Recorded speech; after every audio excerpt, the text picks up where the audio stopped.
The Dodgers hosted the Braves last night, and it delivered one of the most exciting games of the season. Ronald Acuna Jr. made history, and Mookie Betts made the National League MVP race just that little bit more exciting. And does this game give us any more indication on who's going to come out of the National League this season?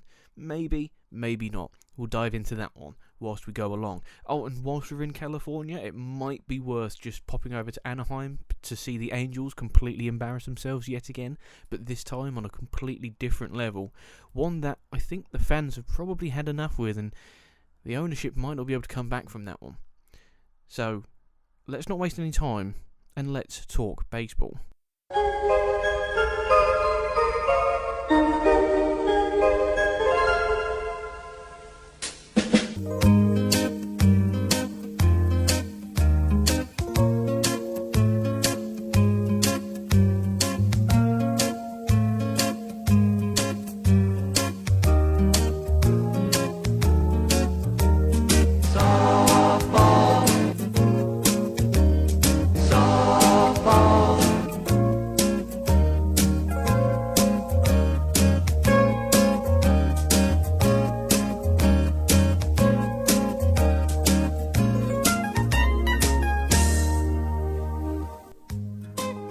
Good morning, good afternoon, and good evening, wherever you may be listening. This is Let's Talk Baseball, and I'm your host, Tom Scholes, and on today's show we have to dive straight in to the game of probably the season so far. Maybe I'm overdoing it, but maybe the recency bias of it is coming across here, but waking up this morning, checking Twitter, because obviously over here, games on the West Coast start at like 3 in the morning and finish at like 5 in the morning, so keeping on top of all of it isn't always the easiest. But when the Braves travelled to Los Angeles to Dodger Stadium to face off against the Dodgers, it produced magic. Oh my god, this game just encapsulated everything that's special about this sport, and certainly this time of the season where the stakes are high, not just for the teams but for the individuals, especially when you have the two frontrunners for the National League MVP going off against each other. And not only that, both producing in big spots, in big ways. We had, Mookie Betts continuing possibly his best ever season. We had Ronald Acuna Jr. becoming the first person to have 30 home runs and 60 stolen bases in a Major League Baseball season, which is incredible when you think of the amount of players that have played, how many years this wonderful sport has been active, and we get to see that history be made. But we were on the cusp of an amazing grandstand finish, but the Braves ended up holding out for the 8-7 win, and all this has done now has made me ridiculously excited for the playoffs. I'm always excited for the playoffs every year when they come around, because you always convince yourself that there's multiple kind of contenders from both the NL and the AL. But what I think this game showed us is we have two all-time great players, or great teams with great players in it. You look at the players that scored for both teams last night. Muncy grounded into a fielder's choice to second, Mookie Betts scored, and Freddie Freeman was out a second. That alone is star-studded enough. And then you get Acuna Jr. doing the grand slam in the top of the second. And then Austin Riley continues it to make it 6-1 at the top of the second. At this point, Lance Lynn, I feel sorry for the guy, but this isn't Chicago anymore, big man. This ain't the White Sox. This is big time. This is the top of the NL, and you can't be having outings like this. Luckily for him, the Dodgers put together a fight back. They ended up going 7-1 down at the top of the fifth when Michael Harris II hit a huge home run. But, Mookie Betts hits 2 home runs, Max Muncy hits a home run, and eventually it's cut down to 8-7 in the bottom of the 8th. But, the Braves hold on, they pick up the win, But what I want to highlight is just how good this National League MVP race is. Now, I've clicked onto a fansided.com piece. You type in NL MVP into Google, and this is the first thing that comes up.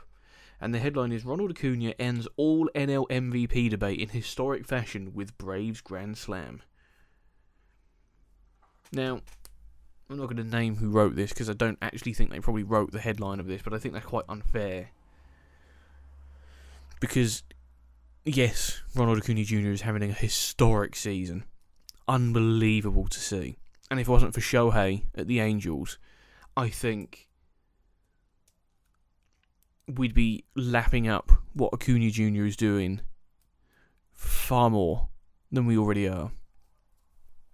I think, he's being overshadowed. And not that he's underrated.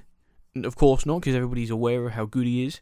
But the focus and the attention has been so much on Shohei Ohtani throughout the whole season. Understandably so. This isn't a dig at either one. I think the fact that both of them have had this amount of attention is understandable. That being said, the fact that he isn't running away with the NL MVP race goes only to show just how good Mookie Betts has been performing. And yes, we've just entered September, and the AL MVP race is all but done. We know who's going to win that. It's going to be Ohtani. Understandably, I adore the guy. I think he's an incredible player.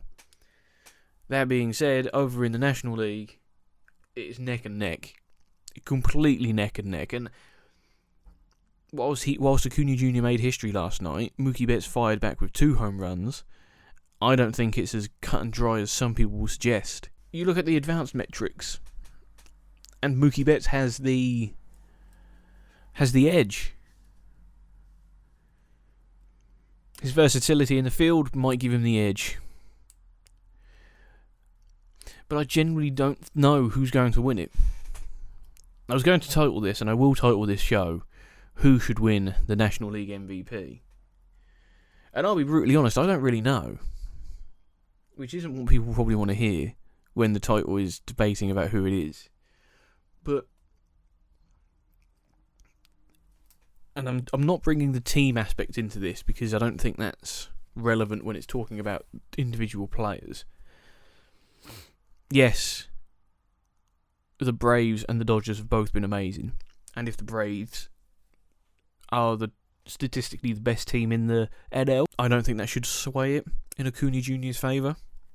Likewise, if the Dodgers end up with the best record, because you look over the American League and, Garrett Cole probably might win Cy Young, and the Yankees have been awful. Shohei Ohtani is probably going to win MVP, and he's been the bright spark in a otherwise lackluster and fading Angels team. And last night, I don't know. I all I can say is it just highlighted, one, just how close the race is. There's been other players that are going to be nominated that don't really stand a chance, like Freddie Freeman is going to be involved. He's not going to win it. Matt Olson's not going to win it. He leads the National League in home runs with 43, and the entire league in RBIs, but he's not going to do it because Acuna Jr.'s just been that good.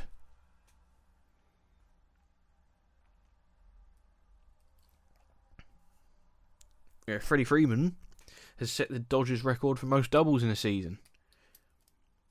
He's on pace for 62, and that would be the most from a major leaguer since 1936.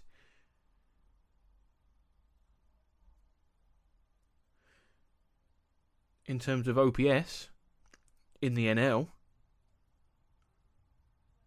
Freeman and Betts are 1 and 2.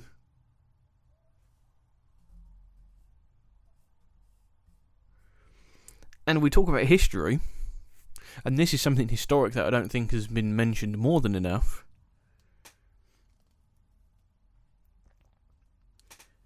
if Mookie Betts wins the National League MVP, he will become the first player since 1966 to win an MVP award in each league. I think that's incredible.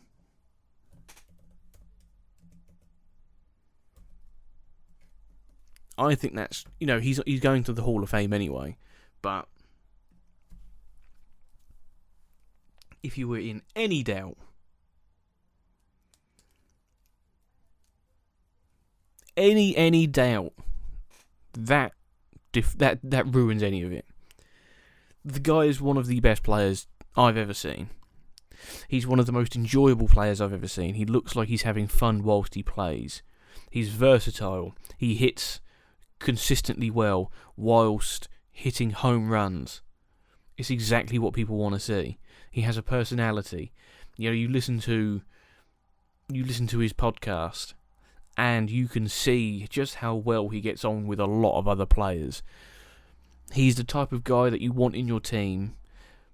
The Red Sox had good years out of him, but we are seeing the prime of Mookie Betts, and I love to see it. I know a lot of people who are Dodgers fans, and they have nothing but admiration for this guy. It's so good to see him flourish in this way. It's so good to see him put up a battle with Acuna Jr. for the NL MVP this way. It's not horrible, it's not a bad battle by any stretch of the imagination. But what I hope last night's game does is bring more attention to the race itself and get people on the edge of their seats. Because, you look at the AL and there's only one guy that's winning that with an OPS of, he's leading the majors in OPS, Shohei, okay? He's just so good. Whereas Betts and Acuna Jr., you can even throw Freeman in there, you can even throw Matt Olson in there, because they're the leaders of the OPS outside of Shohei.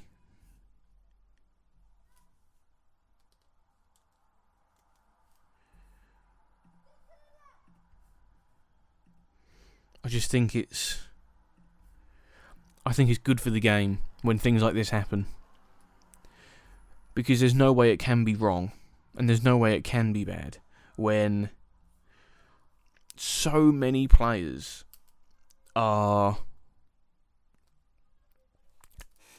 hitting historical form in historical teams. Like, what the Braves are doing, they're one of the best teams I've ever seen. And I mentioned this on a previous podcast. They remind me of the great Yankees teams from the late 90s, where no one was safe against them. And what I mean is, no one is in a position where you can kind of like ease your way through the lineup. There's always something. There's always someone that can hit. And that's incredibly dangerous as an opposing pitcher to face. You look at a lot of teams that are in the league, and like we'll use the current New York Yankees as the example. You can pitch around a lot of players because you have no worries about if you pitch around Judge, you have no worries about who's coming up next because they've been off form so much. Whereas you go to the Braves lineup and it's a murderer's row and a good luck. If it's not Matt Olson, it's Ronald Acuna Jr., it's Ozuna, it's Murphy, it's Harris II. It's an outrageously good lineup. Even you can throw Austin Riley into the mix, Ozzie Albies into the mix. You can't beat these people. They're in the top 25 in terms of OPS in the entire league. It has to be respected. It has to be admired so much. because it's,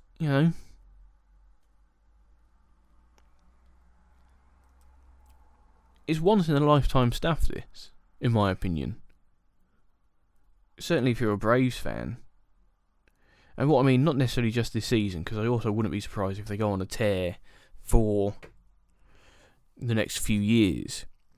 But we're going through a generational team in terms of Atlanta Braves history.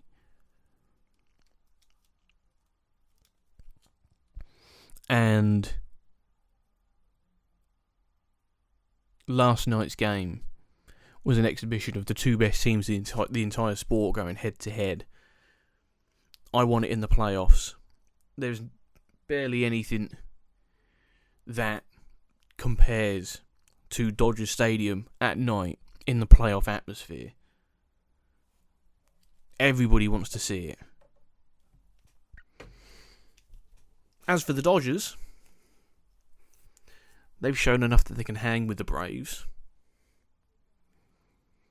They've shown that on any given night they can beat them. They have the electricity. They can hit when needed. We were talking about the Braves' lineup.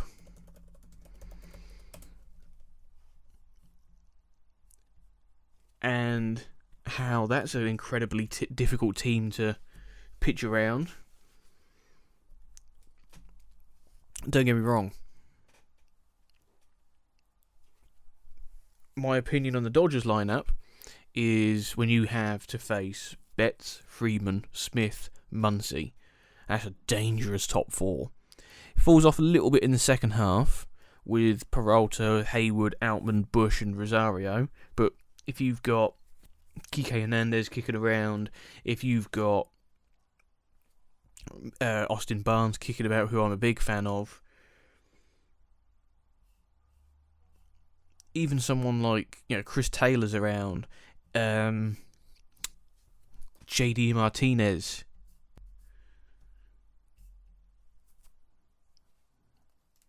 that's a difficult team to beat. And their pitching as well. Lance Lynn got absolutely lit up last night, but Julio Urias is still good. Clayton Kershaw's posting an ERA under 3. It's a fun team, and it's a team that has been there and done it. And I think this is an underrated factor within playoffs and within, when evaluating a team.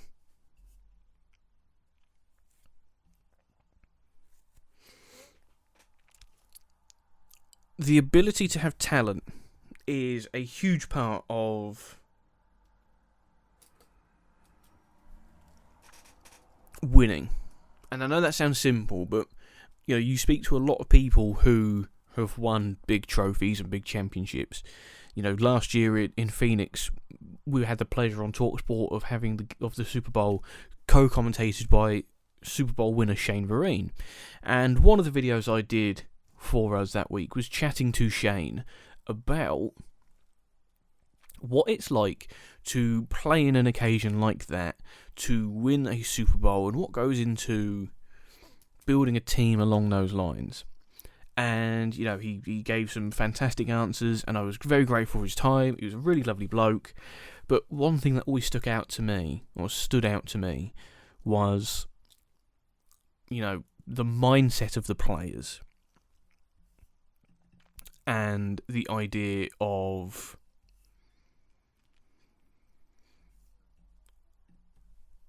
you can have all the talent in the world, but if you do not have a cohesive unit, if you do not have players with the right mindset, with the same mindset of they will do anything to win, they will do anything to win for this team, then you're going to fall off quite dramatically.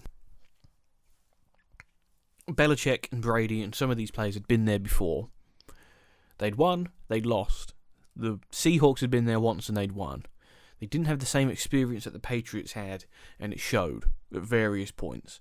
And it showed at various points in the future with the Patriots, and it's showing with various points with players like Patrick Mahomes and the Kansas City Chiefs, who have been there, they've won, they've lost, they've fallen short in the AFC Championship game, and the same is going to apply to a lot of teams in the Major League Baseball playoff race this time around. You know, if you look at teams like the Houston Astros are not at their peak form. Michael Brantley has come back. Jose Altuve has come back. They are not firing on all cylinders despite the players they have. And the core of a team that has been to the minimum the ALCS for the past 6 years, I believe it is. 6 straight years of minimum ALCS, right? Some of the fans I've seen have said they're tired. They're not the same, and they're definitely not the same. However, the advantage they have over someone like the Orioles, in my opinion, or the Mariners, or the Rangers, is they have been there before, they have seen the bright lights, and they know how to deal with the pressures that come with it. More importantly, they know how to deal with it with that group of players. Alex Bregman's been there before, Justin Verlander's been there before, Jose Altuve's been there before, Yordan Alvarez has been there before. You know?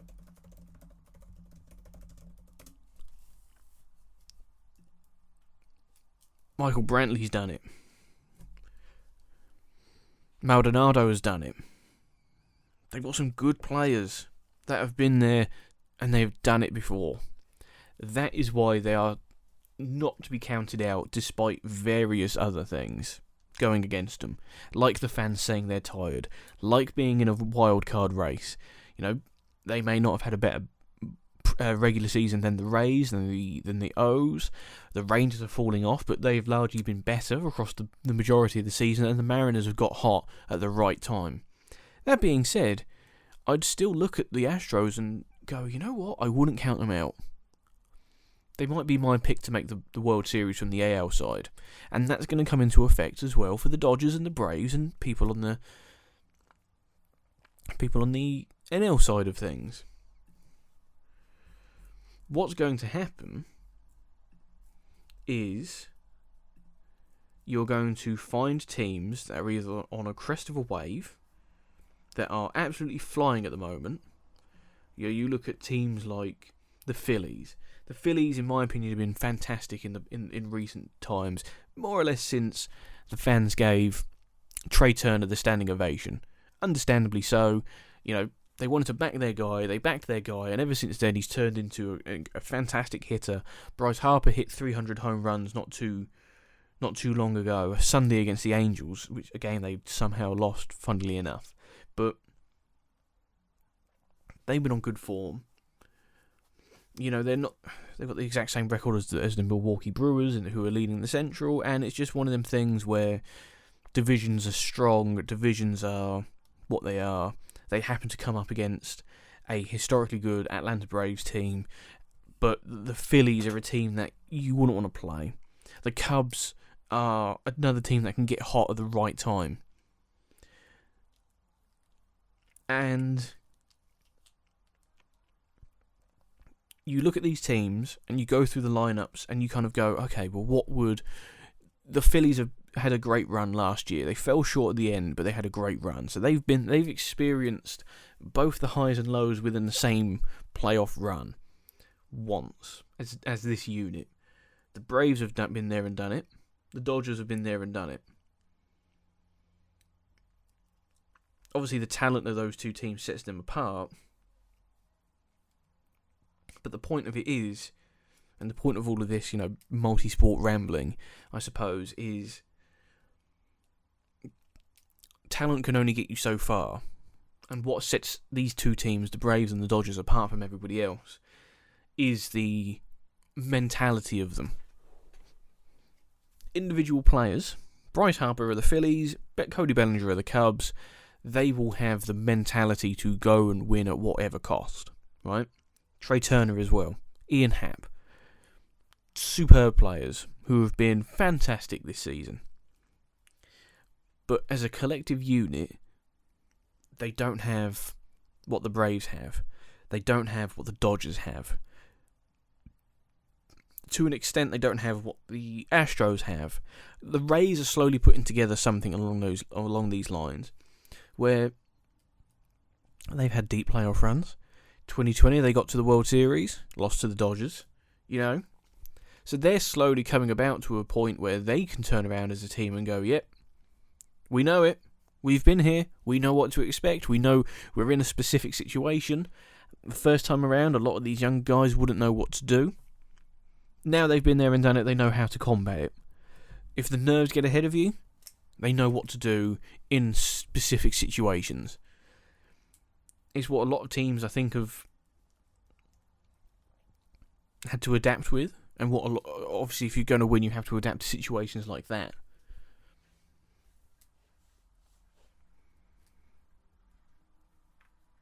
And that's what sets these teams apart from the others, and that's why they're always consistently so good.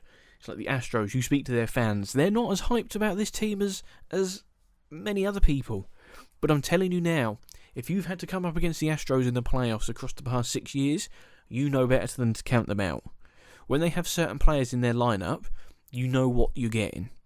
You know Jose Altuve has the ability to turn the switch and just hit a home run to take the lead. The same goes for Bregman. Kyle Tucker's been there, and he's that kind of player now. Michael Brantley is another one who is able to just turn a game on the switch of a moment. The Orioles, we don't know. The Mariners, we don't know. The Twins, they're there. They're hanging around, but I don't think anybody's sold on them. The Rays have players that can do it. A Rosarena can do it. Yandy Diaz can do it.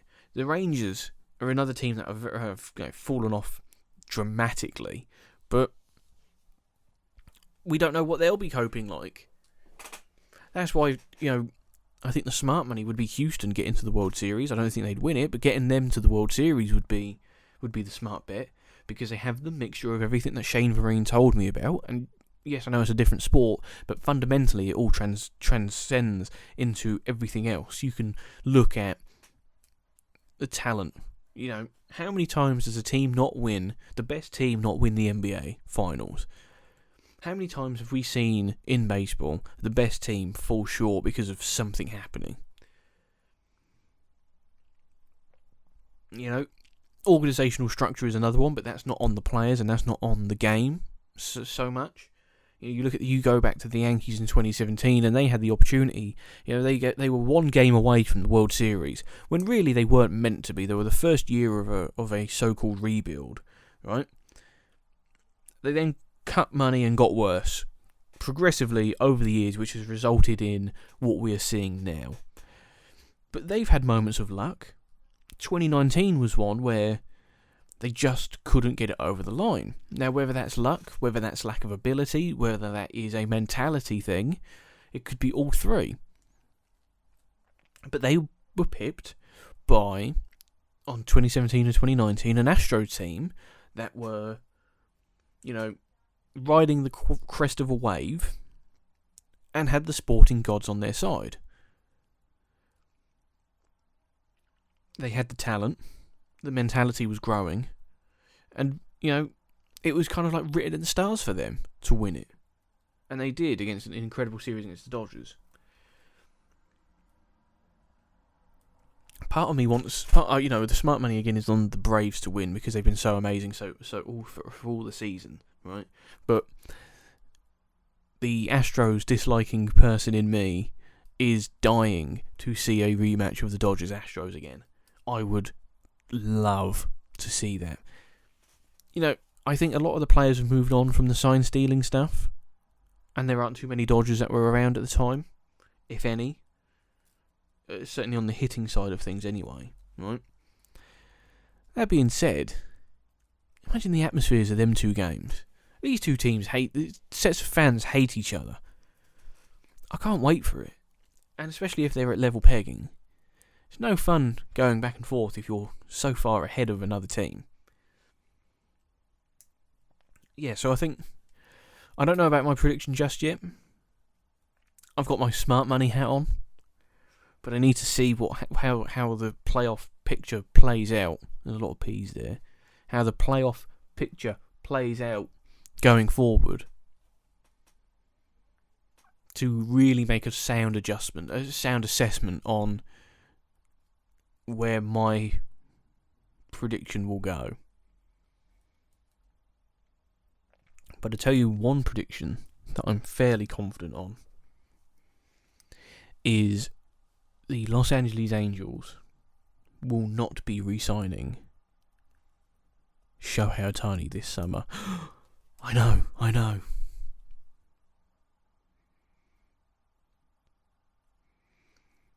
Last time I spoke into this mic, I was talking about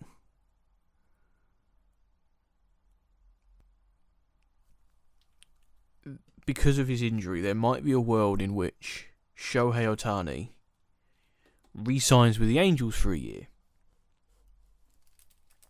You know, he trusts them. He knows the organisation. He is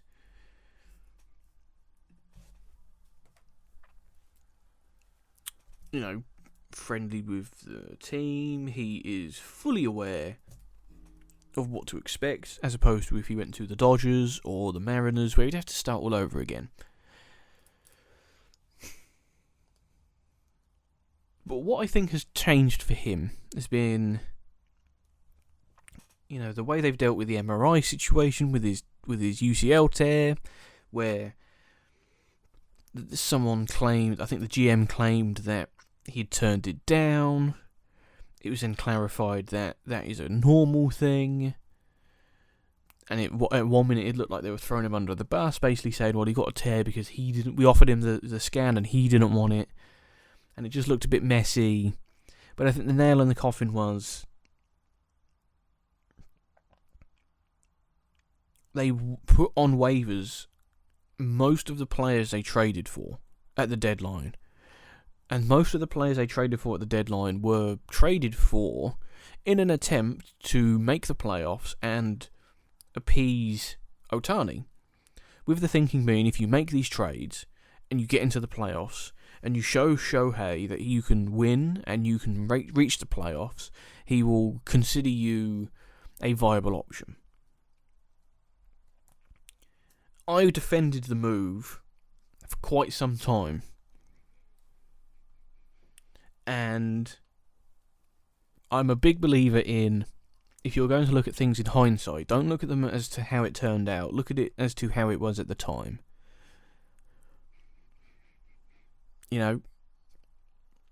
Some decisions, don't get me wrong, there are some decisions where it was bad from the outset. Some deals were bad from the outset. Jacoby Ellsbury on a huge contract to the Yankees was bad then and is bad now. Whereas Giancarlo Stanton being traded to the Yankees was good then and has turned out to be somewhat lackluster. I supported the move when it happened. Now I wish it hadn't happened. As for the Angels, I supported their trades. I supported them keeping Ohtani. But what has happened is incredibly Angelsy, is incredibly Spursy. And they've waved the white flag on a season that had a lot of promise by waiving most of the players that they traded for at the deadline in order to appease and keep Ohtani. Lucas Giolito, Matt Moore, and Reynaldo Lopez, Hunter Renfroe, and Randall Grichuk were all put on waivers. Okay? It was clearly a cost-cutting method, but it is also a way of telling people, without telling people, Shohei isn't coming back. He's probably made it perfectly clear behind the scenes what his intentions are, because as much as he probably has a lot of respect for the Angels, and he's probably quite grateful for them allowing him to play the way he has, the man wants to win. He's too good not to ever challenge, let alone win a competition. Okay?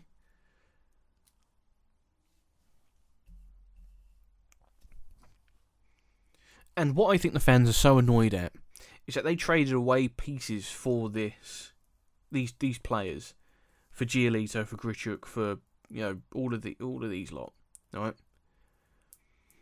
And by putting them on waivers, they get nothing from them. No return. No prospects, no nothing. But they are under the tax, so the owner, Artie Moreno, is the winner in this situation. The problem with that is, how are you going to explain this and spin this to the fans without them thinking it's tanking season, baby? It's very hard now to sit here as someone that defended the move to keep Ohtani and to push for the playoffs. Remember, they were 3 games off the wildcard spot when the deadline happened. So it weren't beyond comprehension that they weren't going to put together a run. But of course, bad luck has happened time and time again for this organisation, and it happened again this time around. They've made a fool of themselves. They've made a complete fool of themselves because they didn't know what they were doing. At least by keeping Shohei and trading for these guys, there was a plan. There was a mindset of it's playoffs or nothing. The Seattle Mariners were half a game behind the Angels on July 31st, deadline day. The Angels are now 12.5 games back from them. They lost 16 of their first 21 games of August. And in the span of 3 weeks, went from playoff hopefuls to selling the lot, writing off the future. And yes, they may have played Atlanta, Seattle, San Francisco, Houston, Texas, Tampa Bay and Cincinnati. A schedule of hell, quite frankly. But they knew these teams were coming up. And it's why they went so hard and heavy at the deadline, to combat these teams. Because the idea was, Ohtani's going to continue pitching amazingly and hitting amazingly. You're going to bring in some fresh players who are going to add a bit of pop to the lineup, and the fans are excited because big moves have been made. You're going for the playoffs. Oh, and by the way, Mike Trout's going to come back off the injured list halfway through the month, and that's another weapon you can add onto it. What ended up happening was they fell off completely. The traded players didn't hit the way they wanted to. Ohtani tore his UCL and can't pitch for the rest of the season, and probably isn't pitching for another year, maybe even 2. And big boy Mike came off the IL, played a game, the next day went back on the IL. Because that's the Angels. That's what this team does. Nothing well. They drowned the moment it became a possibility that the playoffs were on.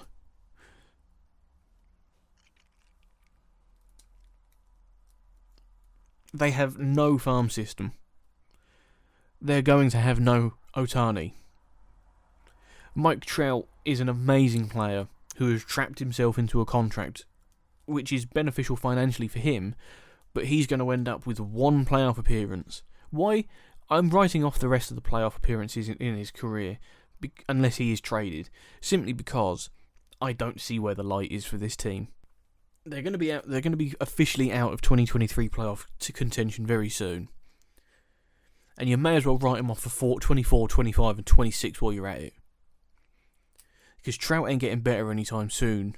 He's far more injured than he isn't. Shohei Ohtani's gone. And even if he does stay, he ain't pitching.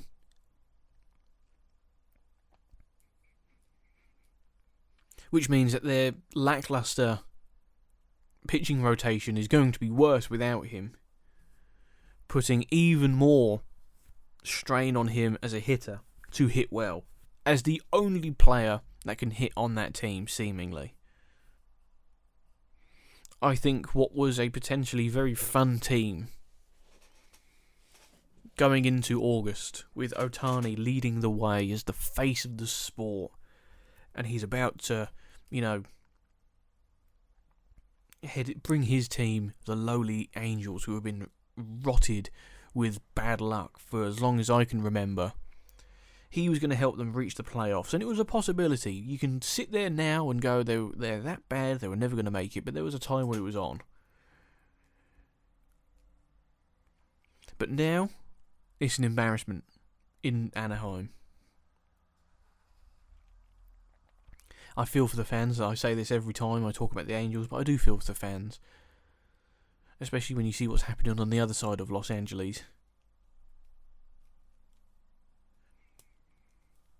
There's a high chance the Dodgers reach the World Series. They're one of two teams that are favourites to reach it from the NL. And there's a high chance that the Angels never reach it in the next decade. God, it must be tough to be an Angels fan. There's even a chance, and it's not something I've even thought about. It's just popped into my head right now. Their farm system is so bad. Winter meetings roll around.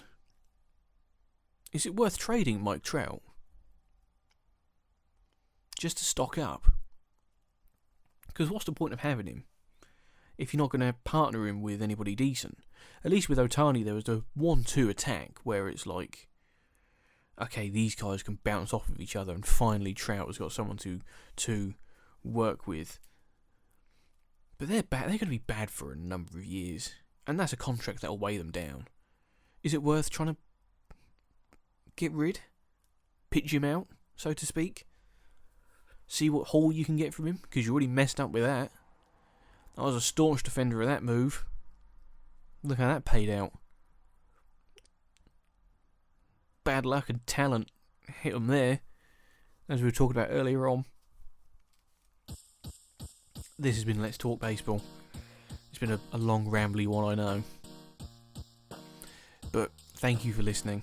I can't wait to see how the NL MVP race goes. Hopefully the next time I talk to you into this mic, I'll have a better idea of who my pick for the World Series is going to be. And God, I just hope the Angels fans somehow find positives with their team, because I sure as hell can't. And I'm glad I'm not having to. This has been Let's Talk Baseball. I have been Tom Scold. Remember to like and rate and comment and download on whatever platform you listen to. It's always greatly appreciated, and the algorithm helps us massively. So thank you for listening. Have a good day. Speak to you soon.